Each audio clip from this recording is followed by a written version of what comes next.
जोहार गे बिसरा officer YouTube channel रे आपे सनाम होड़ सगुन दारामे पे इंगी राजेश बिसरा तीना खबर दኝ उदुग अबुना जे आदिवासी सेंगेल अभियान रेन जिला अध्यक्ष गोपाल सोरेन उनी ची मेन कदा मंझी नायके को पैसा बाको नाम कदा उना रे ची मेन कदा दिलांग तबे उना गुन ñel लगी दिलांग उदुग अबुना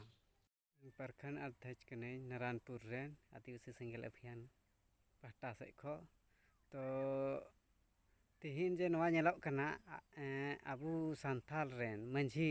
naiki hinak kwa उनको तिहिन चिदा पैसा बाको नाम दा जबकि इटा मुलबी जैसे बंगाल रेन मुलबी तो उनको दो को पैसा एमा को कना 2000 कते अटी तगड़ा क्वेश्चन एम रकाब केदा राजेश बाबू तो नमार ना द मिटन के नमार ना द जथात आंसर कना आबोरन मंझी द नवा लगी बाको चिंता भावनाया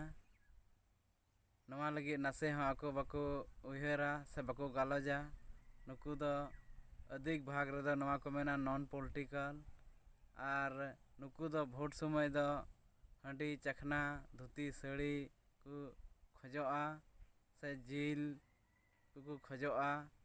अद उना इयते नुकु द नवा बाको नामदा नुकु तिना नेता को हजुआ आतो रे मची को बिला पारकम को बिला और को ताणा कोआ मोने टुकुई से 10 टुकुई से डांगरा जिल सुक्री जिल से पैसा और एटा को दो बांगारेन मुलबी हुयु या झारखंड रेन मुलबी या पंडित को हुयु नुकु दो आको नेता को मेता को कना जे आलेया नवा भाता लगी आम ची एम चिकायदा आले तिना एम बेतन एम मालेया नुकु उना को मांगदा और जुदी आले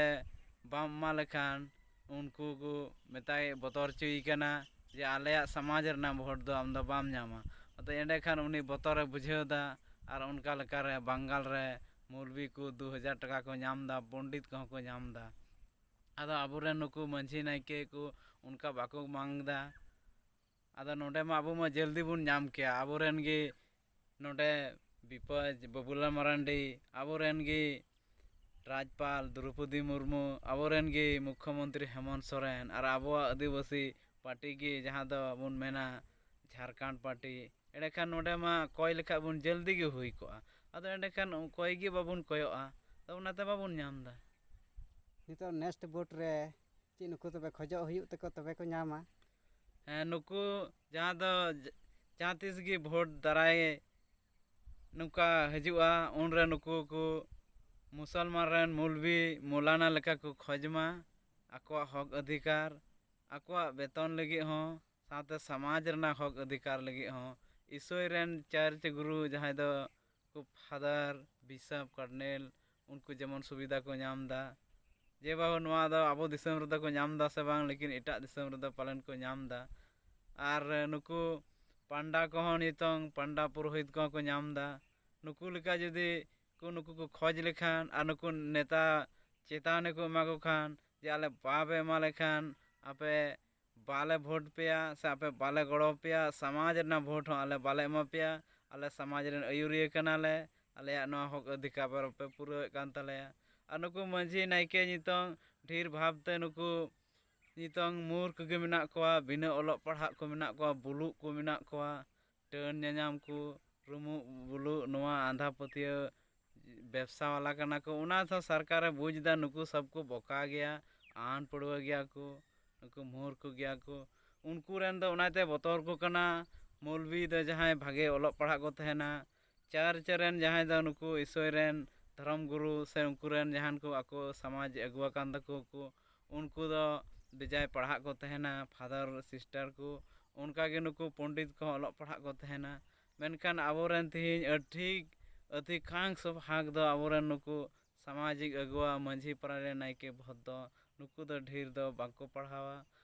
और नुकु दो सेदाया जुग रे मेना को नावा जुग रे चित को नामोआ नो दो बांग को बड़ाया उना इयते नुकु नितोंग नावा जुग रे हजु हुयु तकोआ जहाँ दो सलखान मुर्मू मैंने मारे डहार बगी कते नावा डहार ते हजु तको लोकतंत्र धाराते से संविधानिक धाराते नुकु जहाना के कोय हुयु तकोआ आदो नुकु दो ढेर भाग तको मेना बोले ग्राम सभा गे बोले लोकसभा खय बढ़ावा आदो बांग बढ़ावा आदो एंडेखान नुकु नित को सोचामा नवा दो ᱞᱳᱠᱛᱚᱱᱛᱨᱚ ᱫᱤᱥᱚᱢ ᱠᱟᱱᱟ, ᱥᱚᱝᱵᱤᱫᱷᱟᱱ ᱫᱷᱟᱨᱟ ᱛᱮᱜᱮ ᱧᱟᱢᱚᱜᱼᱟ᱾ ᱱᱚᱝᱠᱟ ᱡᱩᱫᱤ ᱠᱚ ᱥᱚᱪᱟᱣ ᱞᱮᱠᱷᱟᱱ ᱱᱩᱠᱩ ᱟᱨ ᱠᱚ ᱴᱟᱨᱜᱮᱴ ᱞᱮᱠᱷᱟᱱ ᱱᱮᱛᱟ ᱠᱚ ᱢᱮᱢᱳᱨᱮᱱᱰᱟᱢ ᱠᱚᱠᱚ ᱮᱢᱟ ᱠᱚ ᱠᱷᱟᱱ ᱱᱤᱦᱟᱹᱛ ᱜᱮᱠᱚ ᱧᱟᱢ ᱜᱮᱭᱟ ᱠᱚ᱾ ᱟᱪᱪᱷᱟ ᱴᱷᱤᱠ ᱜᱮᱭᱟ, ᱟᱹᱰᱤ ᱵᱮᱥ ᱠᱟᱛᱷᱟᱢ ᱞᱟᱹᱭ ᱠᱮᱫᱟ ᱜᱚᱢᱠᱮ ᱪᱮᱞᱟ ᱟᱛᱮᱡ ᱜᱳᱯᱟᱞ ᱥᱚᱨᱮᱱ ᱟᱢ ᱡᱮ ᱱᱚᱣᱟ ᱵᱮᱥᱨᱟ ᱚᱯᱷᱤᱥᱟᱨ ᱤᱭᱩᱴᱩᱵᱽ ᱪᱮᱱᱮᱞ ᱨᱮ ᱞᱟᱹᱭ ᱟᱸᱡᱚᱢᱟᱫ ᱵᱚᱱᱟ᱾ ᱛᱚ ᱥᱟᱹᱨᱤᱜᱮ ᱱᱩᱠᱩ ᱢᱟᱺᱡᱷᱤ ᱫᱚ ᱱᱤᱛᱚᱜ ᱫᱚ ᱡᱟᱜᱽᱨᱩᱠ ᱦᱩᱭᱩᱜ ᱛᱟᱠᱚ ᱢᱟ᱾ ᱵᱷᱳᱴ ᱢᱟᱱᱮ ᱱᱚᱠᱨᱤ ᱦᱩᱭᱩᱜᱼᱟ, ᱦᱟᱥᱟ ᱵᱷᱟᱥᱟ ᱡᱟᱹᱛᱤ ᱫᱷᱚᱨᱚᱢ ᱤᱡᱽᱡᱚᱛ ᱟᱵᱟᱫᱤ ᱱᱚᱠᱨᱤ ᱪᱟᱹᱠᱨᱤ, ᱢᱟᱱᱮ ᱵᱷᱳᱴ ᱮᱴᱟᱜ ᱡᱟᱹᱛᱤ ᱫᱚᱠᱚ ᱵᱩᱡᱽ ᱠᱮᱫᱟ ᱵᱷᱳᱴ ᱢᱟᱱᱮ ᱡᱚᱢᱟᱜ ᱧᱩᱣᱟᱜ ᱥᱟᱱᱟᱢ ᱦᱟᱥᱟ ᱡᱟᱭᱜᱟ ᱠᱷᱮᱛ ᱵᱟᱲᱜᱮ ᱠᱚ ᱵᱷᱳᱴ ᱢᱟᱱᱮ ᱫᱚ᱾ ᱟᱨ ᱱᱚᱸᱰᱮ ᱫᱚ ᱟᱵᱚᱨᱮᱱ ᱱᱚᱣᱟ ᱡᱷᱟᱲᱠᱷᱚᱸᱰ ᱨᱮᱱ ᱢᱟᱺᱡᱷᱤ ᱫᱚᱠᱚ ᱵᱩᱡᱽ ᱠᱮᱫᱟ ᱵᱷᱳᱴ ᱢᱟᱱᱮ ᱦᱟᱺᱰᱤ ᱫᱟᱹᱨᱩ ᱪᱟᱠᱷᱱᱟ ᱤᱱᱟᱹ ᱜᱮᱥᱮ᱾ ᱦᱮᱸ ᱴᱷᱤᱠ ᱜᱮᱭᱟ, ᱟᱹᱰᱤ ᱵᱮᱥᱮᱢ ᱞᱟᱹᱭᱟᱫ ᱵᱚᱱᱟ ᱱᱚᱣᱟ ᱪᱮᱱᱮᱞ ᱨᱮ᱾ ᱛᱚ ᱛᱤᱦᱤᱧ ᱫᱚ ᱱᱚᱸᱰᱮ ᱜᱤᱧ ᱟᱢᱤᱧ ᱟᱹᱰᱤ ᱟᱹᱰᱤᱧ ᱥᱟᱨᱦᱟᱣᱤᱧ ᱮᱢᱟᱢ ᱠᱟᱱᱟ ᱟᱨᱤᱧ ᱟᱹᱭᱠᱟᱹᱣ ᱠᱟᱢ ᱠᱟᱱᱟ ᱱᱚᱣᱟ ᱪᱮᱱᱮᱞ ᱨᱮ ᱛᱤᱦᱤᱧ ᱫᱚ ᱯᱷᱤᱨ ᱟᱨᱦᱚᱸᱧ ᱫᱮᱞᱟᱣᱟᱢ ᱛᱟᱵᱚᱱᱟᱹᱧ᱾ ᱛᱚ ᱮᱱᱠᱷᱟᱡ ᱱᱚᱸᱰᱮ ᱜᱮ ᱢᱟ ᱤᱧ ᱥᱮᱫ ᱠᱷᱚᱡ ᱡᱚᱦᱟᱨ᱾ ᱵᱚᱱ ᱧᱮᱞ ᱠᱮᱜᱼᱟ ᱟᱹᱫᱤᱵᱟᱹᱥᱤ ᱥᱮᱸᱜᱮᱞ ᱚᱵᱷᱤᱭᱟᱱ ᱨᱮ ᱡᱮᱞᱟ ᱟᱫᱮᱥ ᱜᱳᱯᱟᱞ ᱥᱚᱨᱮᱱ ᱱᱩᱭᱮ ᱞᱟᱹᱭ ᱠᱮᱜᱼᱟ, ᱟᱹᱰᱤ ᱢᱚᱡᱽ ᱠᱟᱛᱷᱟ ᱞᱟᱹᱭ ᱠᱮᱫᱟ᱾ ᱥᱟᱹᱨᱤᱜᱮ ᱢᱟᱺᱡᱷᱤ ᱠᱚᱫᱚ ᱵᱷᱳᱴ ᱢᱟᱱᱮ ᱫᱚ ᱵᱟᱠᱚ ᱵᱟᱰᱟᱭ ᱠᱟᱫᱟ᱾ ᱵᱷᱳᱴ ᱢᱟᱱᱮ ᱫᱤᱠᱩ ᱫᱚᱠᱚ ᱵᱟᱰᱟᱭ ᱠᱮᱫᱟ ᱱᱚᱠᱨᱤ ᱠᱟᱱ ᱪᱩᱠᱨᱤ ᱠᱟᱱ